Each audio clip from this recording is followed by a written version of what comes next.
Välkomna till Kungliga Vetenskapsakademin på den här presskonferensen då vi ska presentera Sveriges riksbankspris i ekonomisk vetenskap till Alfred Nobels minne för 2025. Welcome to the Royal Swedish Academy of Sciences, this press conference where we will present this year's Sveriges riksbankspris prize in economic sciences in memory of Alfred Nobel. We will keep to our tradition and start in Swedish and then continue the presentation in English. And you're of course welcome to ask questions later on in either language. Jag heter Hans Elgren och är ständig sekreterare här på Kungliga Vetenskapsakademin. På min ena sida sitter professor John Hassler, ordförande för kommittén för Sveriges riksbankspris i ekonomisk vetenskap till Alfred Nobels minne. Och på min andra sida professor Kerstin Enflo, ledamot i priskommittén och sakkunnig i ämnet. My name is Hans Elgren. I'm Secretary General of the Royal Swedish Academy of Sciences.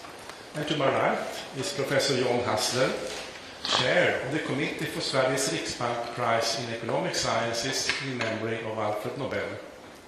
And to my left, Professor Kerstin Enflo, member of the committee and an expert in this field. Årets pris handlar om att skapa och förstöra. This year's prize is about creation and destruction.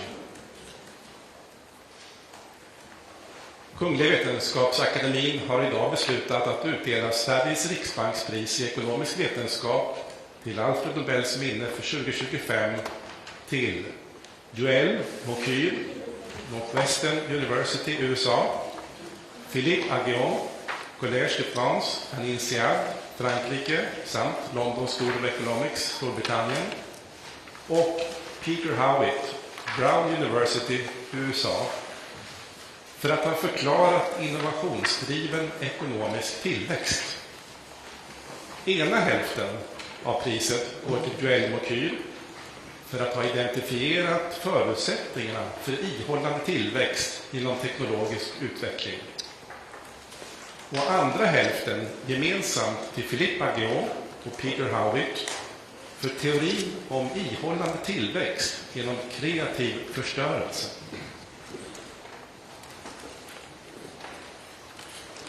The Royal Swedish Academy of Sciences has today decided to award Sveriges Riksbank Prize in Economic Sciences in memory of Alfred Nobel for 2025 to Joël Mokyr, Northwestern University, USA, Philippe Aghion, Collège de France and INSEAD, France, and London School of Economics, UK, and Peter Howitt, Brown University, USA, for having explained innovation-driven economic growth. With one half, the prize goes to Joël Mokyr for having identified the prerequisites for sustained growth through technological progress. And the other half, jointly, to Philippe Aghion and Peter Howitt for the theory of sustained growth through creative destruction. Professor John Hassler will now give us a short summary. Please. Thank you, Hans. During almost all of humankind's history, living standards did not change noticeably from generation to generation. Economic growth was on average zero and stagnation was the normal. Sporadic episodes of growth, sometimes driven by new discoveries, always eventually petered out. Over the last 200 years or so, things have been very different. Sustained economic growth driven by a continuous stream of technological innovations and improvements, has replaced stagnation. New medicines, safer cars, better food, more efficient ways of heating and lighting our homes, the internet, and increased opportunities for communication with other people over long distances are just a few dimensions of economic growth. Over time, this process has fundamentally changed our societies. Over the span of 1 to 2 centuries, almost everything has changed. Change, not stagnation, has become the new normal. How could sustained economic growth based on a steady stream of technological innovations replace stagnation? What conflicts arise in a society when new products and production methods replace the old ones? How should policy be devised so that societies do not fall back into stagnation? Answers to these questions are what this year's prize is about. Yuval Mukir used historical observations to identify the factors necessary for sustained growth based on technological innovations. Philippe Agnon and Peter Howitt have produced a mathematical model of creative destruction, an endless process in which new and better products replace the old. With the understanding of the mechanisms of creative destruction provided by the laureates and the follow-up research, we have a better chance to make sure growth can continue and be guided in the direction that benefits humankind. Thank you, John. Professor Enflo will now give us a more in-depth presentation of this year's prize. Please. Thank you.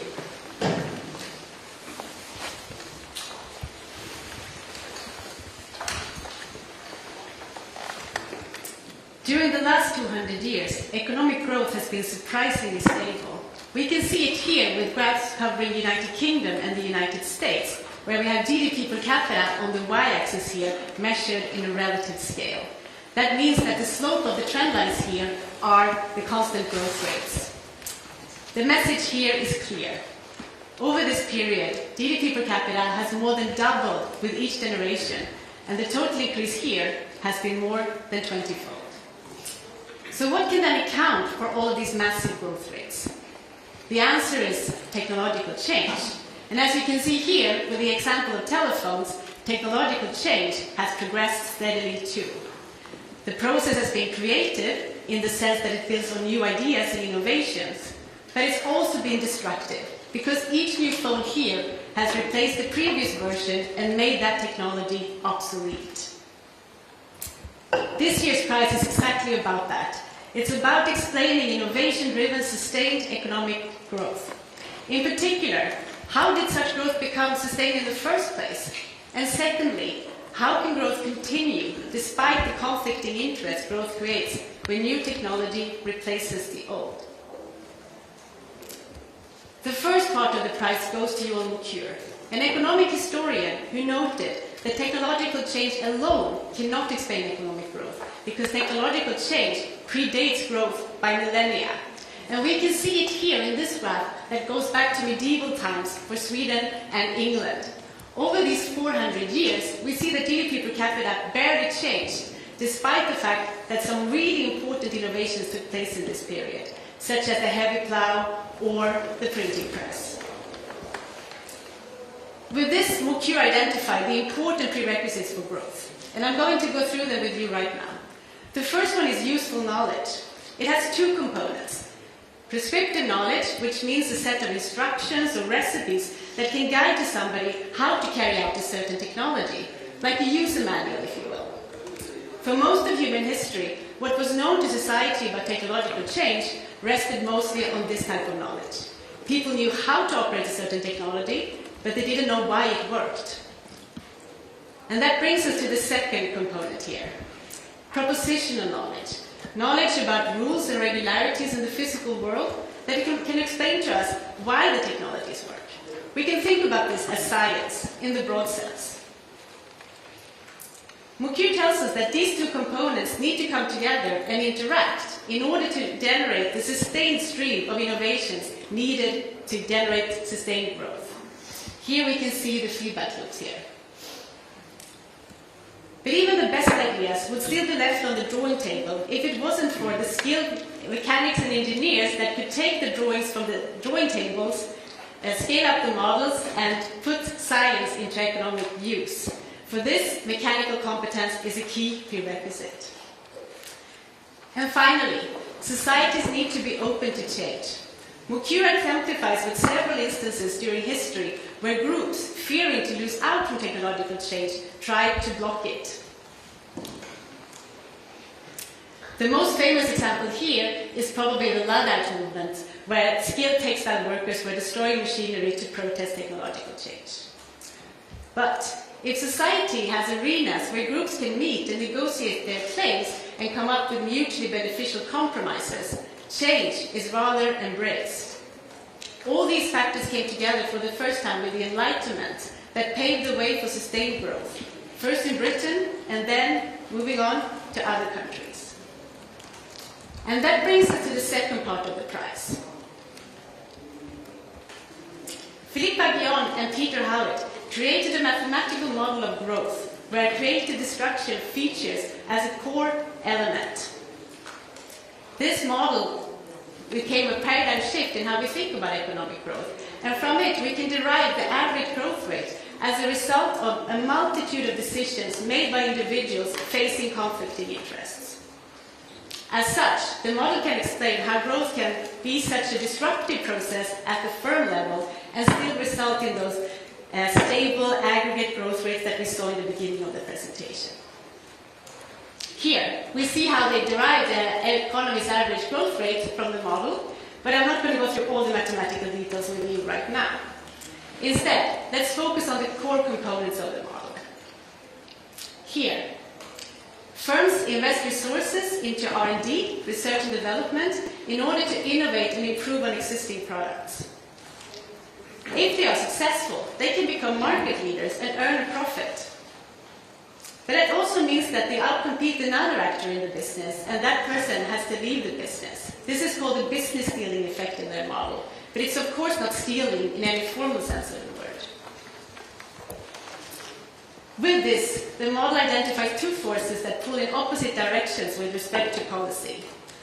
On the one hand, policy should support the innovation process, these guys climbing up here, because they can build on each other's ideas, and ideas have a value to society. But at the same time, policy must also consider the business stealing effect, especially in the cases where the technology delivered to the market only means an incremental improvement. Because the model takes the entire economy into account, it can also speak directly to policy, such as, for example, how to set R&D subsidies in practice. With extension, the model also can talk about things like how to optimize safety nets for those workers that have seen their jobs lost due to creative destruction. These are, of course, all pressing policy questions in today's world, and they have long-term consequences. So, to sum up, during the last 200 years, the world has seen more economic growth than ever before in human history. This growth has increased our living standards in so many different ways. But still, 200 years is still just a short period compared to the long-run history of stagnation that we saw before. The Laurie's work reminds us that we should not take progress for granted. Instead, society must keep an eye on the factors that generate and sustain economic growth. These are science-based innovation, creative destruction, and society open for change. Thank you. Thank you, Kerstin. I hope we have Professor Aghion on the phone. Is that right? Yes, absolutely. Can you hear me? We can hear you. Good morning, and congratulations again to the prize. Yeah, that's quite a surprise, and I'm still speechless. It came really as a huge surprise. I did not expect it, so I can't find the words to express what I feel. I understand that it can be difficult. Here you are live at the press conference. There are many interested journalists from the Swedish and the international press. Yes. Are you ready to take some questions? Yes, absolutely. Someone who would like to start? Yes, please. Hi, my name is David Nordström. I'm from TV4 in Sweden. Congratulations on the prize. Classical question. How are you planning to spend the prize money? Well, that's a good question.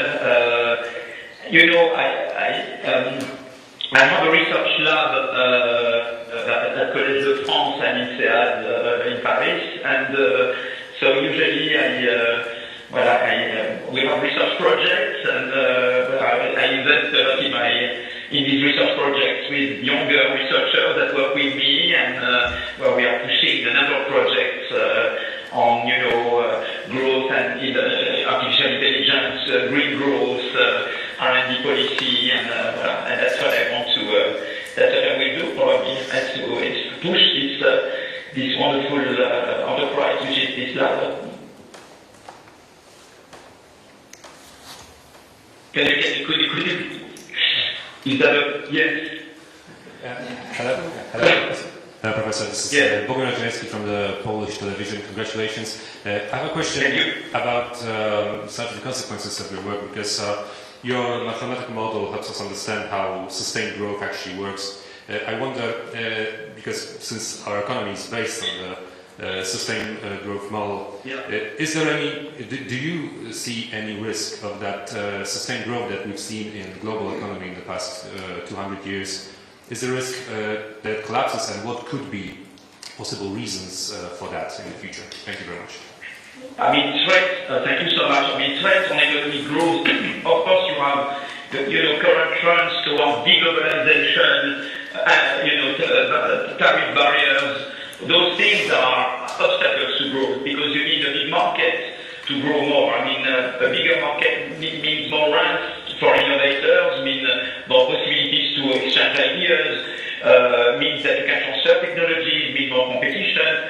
So openness is a driver of growth. Anything that gets in the way of openness is an obstacle to growth. So I see there kind of dark clouds currently, accumulating, pushing for,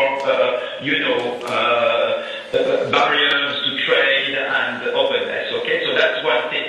The other, of course, concern is that, green growth, we want to reconcile growth with the environment. So how can we make sure that we will innovate greener?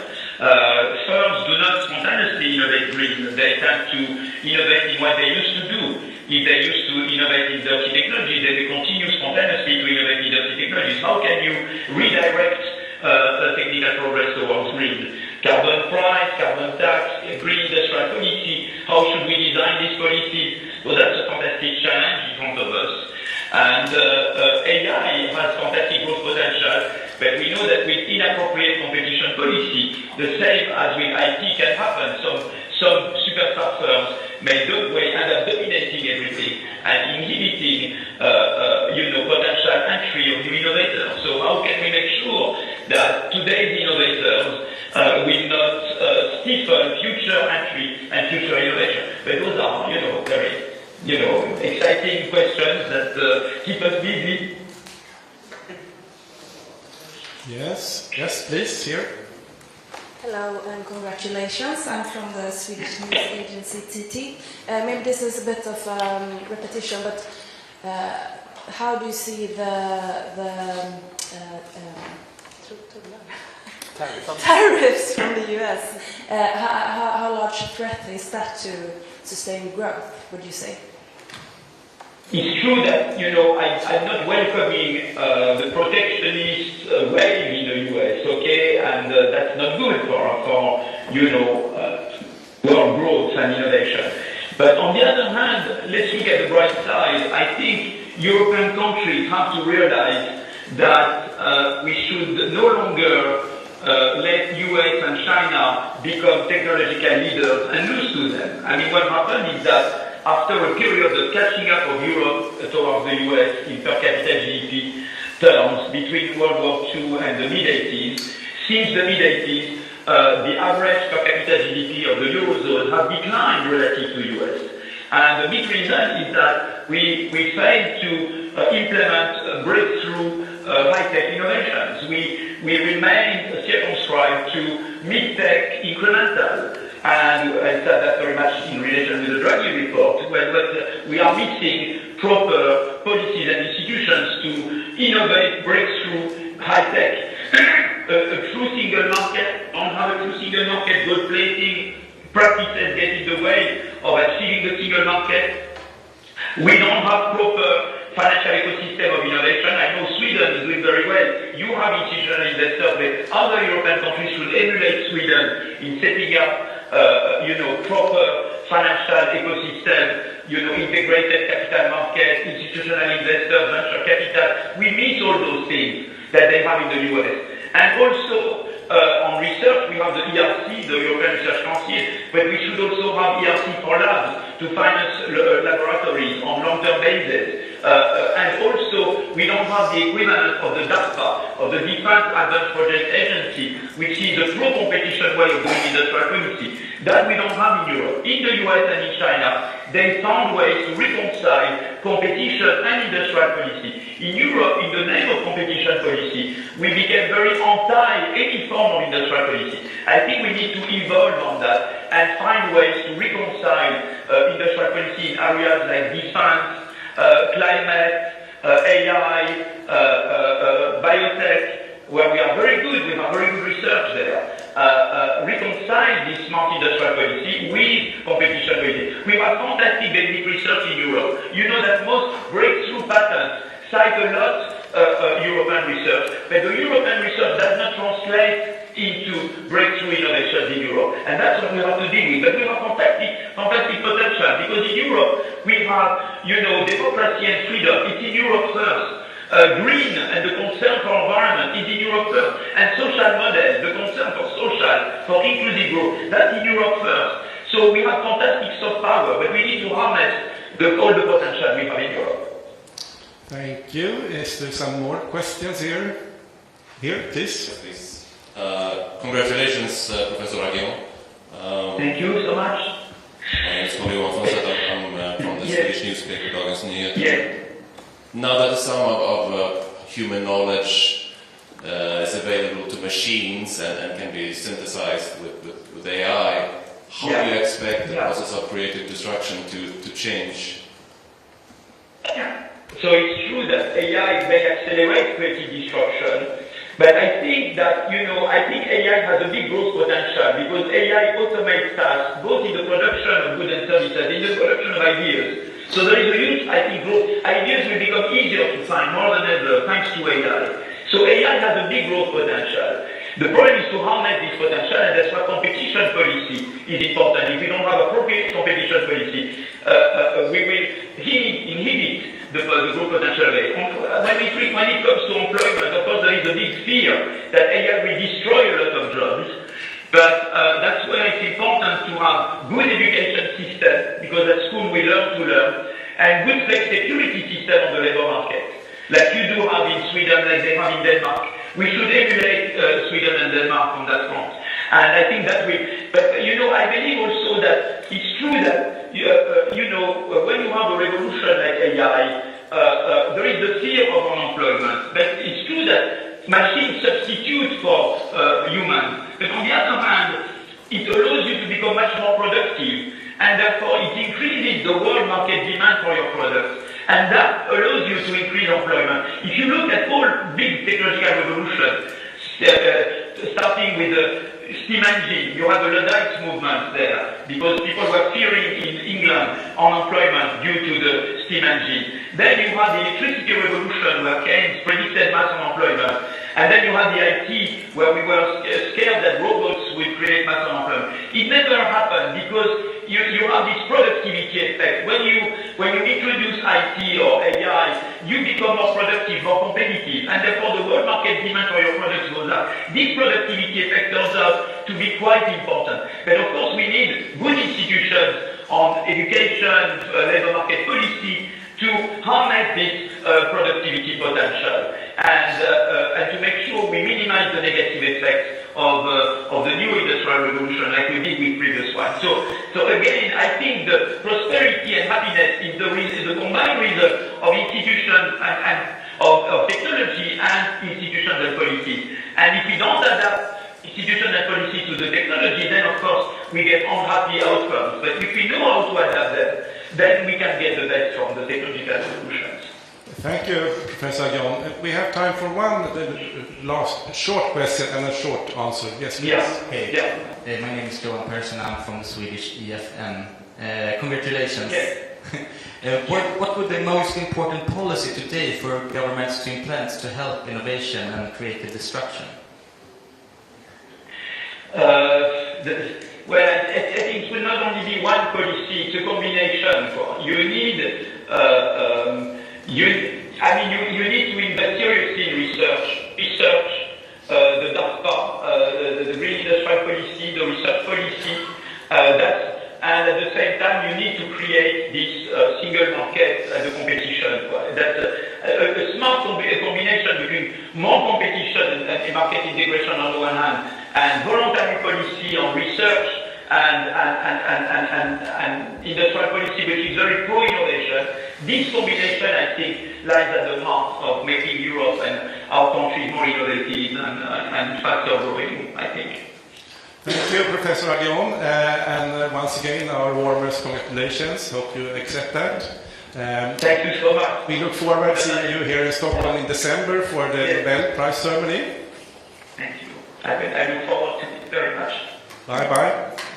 Thank you. Let's move on to if you have some questions about the prize to the prize committee or about the work. I think we might have time to one or two final questions. Yes, please. I have a question because I'm wondering, this year's prize clearly puts in focus the importance of new technologies and the importance of innovation and the importance of financing that kind of research. Is that a commentary from the Nobel Committee on the ongoing discussion on financing science, particularly in the United States? Do you want to address that? No, we don't make any commentaries about any current events in that sense. Our work is all about the scientific contribution of these laureates, so it is actually only about celebrating the work that they have done and honoring that with a prize. Yes. Yeah, one last question there, please. I'm wondering, these three, Professor Aguillon and Howitt, they work together. Mokyr is perhaps the odd one out. Was it difficult to sort of split the prize between these three, and was it a natural fit for the committee to choose these three together? John? Well, it's true that their approaches are very different. Joel Mokyr is an economic historian and has really dig deep into the historical evidence that he uses, while Peter Howitt and Philippe Aguillon have used mathematical models. So it's very different. On the other hand, I think it's very clear when you think about it that the questions that they try to address, what are the mechanisms behind sustained long-run growth, and then you understand that they complement each other very much. So I think it shows that different areas of science often are very complementary. By that, I think we close this press conference. We hope to see all of you when we have the laureates here in December. Thank you.